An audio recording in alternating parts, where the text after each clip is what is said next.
Hello everyone, आप सभी का स्वागत है आपके अपने यूट्यूब चैनल बायोलॉजी कॉन्सेप्ट में। बच्चों, लास्ट वीडियो लेक्चर में हम लोगों ने एक इंट्रोडक्शन देखा था बायोलॉजिकल क्लासिफिकेशन का और उसमें मैंने आपको बताया था कि आर.एच. विटेकर ने दिया था 5 किंगडम क्लासिफिकेशन और वो 5 किंगडम्स कौन कौन सी थी? मोनेरा, प्रोटिस्टा, फंजाई, प्लांटी और एनिमेलिया।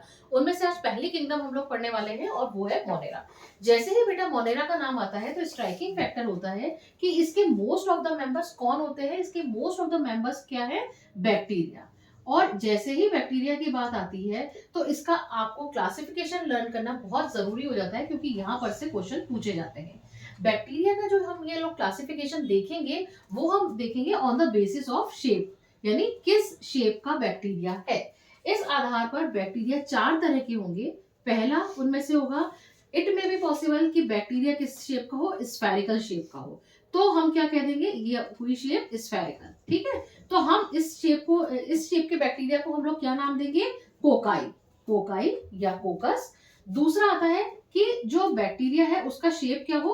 Rod shaped. यहाँ लिख रही हूं मैं, रॉड शेप्ड। तो रॉड शेप्ड होगा तो हम इसको क्या नाम देंगे? बैसिलस। मैं दूसरा मार्कर यूज कर लेती हूँ, थोड़ा डिफरेंस हो जाएगा। बैसिलस। तीसरी पॉसिबिलिटी है कि बैक्टीरिया का जो शेप है वो कॉमा के शेप का हो। तो कॉमा के शेप का जब होगा तो हम इसको क्या कह देंगे? विब्रियो। और लास्ट हुआ कि ये भी पॉसिबल है कि ये स्पाइरल शेप का हो। स्पाइरल शेप मतलब किस तरीके का? इस तरीके का। ये देखिए, ये स्पाइरल शेप बनाया मैंने, ये स्पाइरल शेप बनाया और इसके दोनों एंड्स पर आप फ्लैजिला, फ्लैजिला एक एंड पे भी हो सकती है, दोनों एंड्स पे भी हो सकती है। तो अगर इस तरह का शेप आपको दिखता है तो हम इसको क्या कह देंगे? स्पाइरुलम। तो 4 तरह के बैक्टीरिया की शेप्स हो गई। हम लोगों ने क्या देखा? सबसे पहली चीज आई कि मोनेरा में आपको ये पता होना चाहिए कि मोस्ट ऑफ द मेंबर क्या है? बैक्टीरिया है। और वो बैक्टीरिया का क्लासिफिकेशन किस बेस पर किया? On the basis of shape. Shape के बेसिस पर कौन कौन से हुए? स्फेरिकल। अगर वो किसके हैं? गोल आकार के हैं तो हम उसे कहेंगे कोकाई। अगर वो रॉड शेप के हैं तो हम कहेंगे बैसिलस। अगर वो कॉमा के शेप के हैं तो हम कहेंगे विब्रियो। और अगर वो स्पाइरल शेप के हैं तो हम कहेंगे स्पाइरुलम। ठीक, अब मैं आपको आगे बताती हूँ कि ये जो बैक्टीरिया होते हैं, ये bacteria it may be possible कि ये कैसे हो? ये अपना खाना खुद बनाए। तो अगर ये अपना खाना खुद बनाते हैं तो हम इसको क्या कह देंगे? ऑटोट्रॉफ। और अगर ये अपना खाना खुद नहीं बनाते हैं तो हम इसको क्या कह देंगे? हेटेरोट्रॉफ। ठीक है, अब ऑटोट्रॉफ है, खाना खुद बना रहे हैं, तो यहां पर भी 2 प्रोसेस होंगी। या तो ये फोटोसिंथेसिस के द्वारा बनाएंगे या ये कीमोसिंथेसिस के द्वारा बनाएंगे।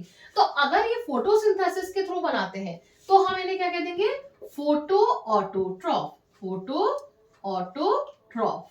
और अगर ये कीमोसिंथेसिस के थ्रू बनाएंगे तो हम इनको क्या कह देंगे? Chemosynthetic bacteria. तो या कीमो ऑटोट्रॉफ। क्लियर हो गई बात? क्या बोला मैंने कि अगर ये फोटोसिंथेसिस के थ्रू बनाएंगे तो फोटो ऑटोट्रॉफ, अगर ये कीमोसिंथेसिस के प्रोसेस के द्वारा बनाएंगे तो हम इन्हें क्या कह देंगे? कीमो ऑटोट्रॉफ या कीमोसिंथेटिक बैक्टीरिया। अब हम आगे बात करते हैं, ये तो हुआ एक बेस क्लासिफिकेशन का बैक्टीरिया का। अब जो दूसरा क्राइटेरिया आएगा वो दूसरा क्राइटेरिया आएगा इसके सेल वॉल को लेकर। अब सेल वॉल के बेस पर जो बैक्टीरिया होंगे वो होंगे 2 तरह के। मैं ठीक से इरेज कर देती हूँ। सेल वॉल के बेस पर 2 तरह के बैक्टीरिया होंगे। कौन कौन से? पहला बैक्टीरिया होगा आर्की बैक्टीरिया, जो प्रिमिटिव टाइप का बैक्टीरिया होगा और एक्सट्रीम कंडीशंस में मिलेगा। अभी बताती हूँ एक्सट्रीम कंडीशंस क्या होती हैं। और दूसरा होगा यू बैक्टीरिया। यू वर्ड बेटा जहां पर भी आता है उसका मतलब होता है ट्रू। True bacteria. ये कैसे है? Primitive bacteria. ये कहां मिलेंगे? एक्सट्रीम कंडीशन में। एक्सट्रीम कंडीशन क्या हो सकती है? कि टेम्परेचर बहुत ज्यादा हो। दूसरी एक्सट्रीम कंडीशन क्या हो सकती है? कि ये मार्शी प्लेसेस पे मिले, मार्शी प्लेसेस पे मिले। तीसरी एक्सट्रीम कंडीशन क्या हो सकती है? कि ये हॉट स्प्रिंग्स में मिले। अगर टेम्परेचर ज्यादा है, टेम्परेचर ज्यादा का मतलब कि जैसे कि हॉट स्प्रिंग्स में मिल रहे हैं। मार्शी प्लेसेस का मतलब क्या हुआ? कि ये दलदल में मिल रहे हैं। और तीसरी एक कंडीशन और होती है कि ये बहुत ज्यादा सॉल्टी कंडीशन में मिले। अब यहां पर हम इनको पर्टिकुलर नाम देते हैं। जैसे कि अगर टेम्परेचर ज्यादा हो या सॉल्टी कंडीशन ज्यादा हो या मार्शी प्लेसेस पे है तो हम इनको क्या नाम देंगे? अगर सॉल्टी कंडीशन में मिल रहे हैं, यानी ये ऐसे जगह पे मिल रहे हैं जहां सॉल्ट की कंसंट्रेशन बहुत ज्यादा है, तो हम उसको क्या कह देंगे? हेलोफाइल्स। हेलोफाइल्स। फाइल्स। अगर ऐसी कंडीशन में मिल रहे हैं जहां पर कि टेम्परेचर बहुत ज्यादा हो, यानी कि हॉट स्प्रिंग्स, तो हम इसको क्या कह देंगे, थर्मो। थर्मो वर्ड जहां पर भी आता है वो किससे रिलेटेड होता है, टेम्परेचर से रिलेटेड, तो थर्मो एसिडोफिल्स। और तीसरी कंडीशन क्या है कि मार्शी प्लेसेस पे मिल रहे हैं, यानी दलदल में मिल रहे हैं, इन वाले बैक्टीरिया को हम नाम देते हैं मिथेनोजेंस। ये बहुत ज्यादा इंपॉर्टेंट क्वेश्चन है, इस पर से अक्सर नीट में क्वेश्चन पूछ लिया जाता है कि मिथेनोजेंस कौन सी गैस प्रोड्यूस करते हैं। तो एक तो आपको आंसर याद रखना है इसका कि ये CH4 यानी कि मीथेन, मीथेन गैस प्रोड्यूस करते हैं। दूसरी बात, ये कहां पर मिलते हैं, अब आप कहोगे अभी तो बोला आपने कि ये मार्शी प्लेसेस में मिलते हैं, मार्शी में तो मिलते हैं, लेकिन उसके अलावा भी एक जगह है जहां पर ये मिलते हैं। मैं एरेज करती हूँ और उसके बाद यहाँ लिखती हूँ उसका आंसर। बेटा ये मिलते हैं आपको र्यूमिनेंट्स की गट में। र्यूमिनेंट्स का मतलब क्या होता है, ऐसे एनिमल्स जो क्या करते हैं, जुगाली करते हैं। जैसे आपने देखा होगा काऊ को, बफेलो को, काऊ क्या करती है कि आप जब भी उसको कुछ खाना डालते हैं, घास वगैरह डालते हैं, तो वो पूरा क्या करती है, पहले पूरा स्वेलअप कर लेती है, पूरा निगल लेती है, उसके बाद वो वापस से लेकर आती है उस फूड को माउथ में और फिर जुगाली करती है। तो वो जो जुगाली करने वाले एनिमल्स होते हैं ना, उनको हम कहते हैं र्यूमिनेंट्स। इन र्यूमिनेंट्स की गट में क्या मिलते हैं, ये मिथेनोजन मिलते हैं। र्यूमिनेंट्स की गट में कौन से मिल रहे हैं, मिथेनोजन मिल रहे हैं। ये नीट के लिए एक बहुत इंपॉर्टेंट क्वेश्चन है। तो हमने अभी क्या देखा, हमने देखा बैक्टीरिया में आर्की बैक्टीरिया का हमने ये देखा। सबसे पहले तो हमने शेप के बेस पे देख लिया क्लासिफिकेशन, फिर हम जो देख रहे हैं वो सेल वॉल के बेस पे देख रहे हैं, जिसमें आर्की बैक्टीरिया में, हाँ एक इंपॉर्टेंट बात कि जब आप कहोगे मैम सेल वॉल के बेस पे कह रहे हैं, तो इसमें सेल वॉल की क्या बात बताई आपने, अब बताती हूँ मैं, मुझे पहले बताना चाहिए था। सेल वॉल का बेटा ये क्राइटेरिया है कि आर्की बैक्टीरिया में जो सेल वॉल होती है ना, उसमें पेप्टाइडोग्लाइकेन एब्सेंट होता है, ठीक है। तो फिर क्या होता है, यहाँ पे मैं लिख रही हूँ पेप्टाइडोग्लाइकेन एब्सेंट होता है, ग्लाइकेन एब्सेंट होता है। तो फिर क्या होता है, तो फिर इसमें होता है पॉलीसेकेराइड्स और प्रोटीन, पॉलीसेकेराइड एंड प्रोटीन, इससे मिलकर इसकी सेल वॉल बनी होती है, ठीक है। अब आए हम यू बैक्टीरिया पर, ठीक है। तो यहां तक समझ में आ गया। आर्की बैक्टीरिया में हम लोगों ने 3 तरह के देख लिए, तो जो एक तो मार्शी प्लेसेस पे, एक जो जहां टेम्परेचर ज्यादा हो, और दूसरा तीसरा साल्टी एरिया ज्यादा हो, ठीक है। अब हम बात करेंगे यू बैक्टीरिया की। बेटा यू बैक्टीरिया जो होते हैं ना, यू बैक्टीरिया मतलब ट्रू बैक्टीरिया। अब इसमें भी कैटेगरीज हैं, और वो कैटेगरीज क्या है मैं बताती हूँ आपको। इधर मैं इसका फ्लो चार्ट बनाती हूँ आपके लिए। यू बैक्टीरिया, यू बैक्टीरिया में एक तो जो सेल वॉल होगी वो कैसी होगी, रिजिड, तो हम क्या लिख देंगे, रिजिड सेल वॉल, ठीक। दूसरी बात क्या है कि यू बैक्टीरिया जो होंगे वो कई तरह के होते हैं। उसमें से पहला एग्जांपल हम लिखेंगे cyanobacteria, very very very important. Cyanobacteria बोलो या BGA बोलो या ब्लू ग्रीन एल्गी बोलो, एक ही बात है। अब आप कहोगे कि ये इसको हम ब्लू ग्रीन एल्गी क्यों कह रहे हैं, क्योंकि ये ब्लू ग्रीन कलर के होते हैं। क्वेश्चन फिर नीट के लिए इंपॉर्टेंट है कि इसमें ब्लू ग्रीन कलर के लिए कौन सा पिगमेंट रिस्पॉन्सिबल है। तो आपका आंसर क्या होगा, सी फाइकोसाइनिन, सी फाइकोसाइनिन और सी फाइकोइरिथ्रिन। ये 2 पिगमेंट्स हैं जिसकी वजह से इसका ब्लू ग्रीन कलर होता है। दूसरा इंपॉर्टेंट क्वेश्चन साइनोबैक्टीरिया से रिलेटेड, इसके कोई 2 एग्जांपल्स बताइए।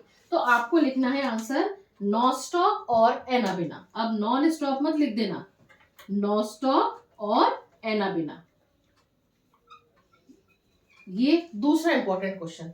तीसरा इंपॉर्टेंट क्वेश्चन कि इसमें एक स्पेशल स्ट्रक्चर मिलता है, उस स्पेशल स्ट्रक्चर को हम क्या कहते हैं, उस स्पेशल स्ट्रक्चर को हम कहते हैं, मैं पहले इसको इधर से इरेज कर देती हूँ फिर लिखती हूँ।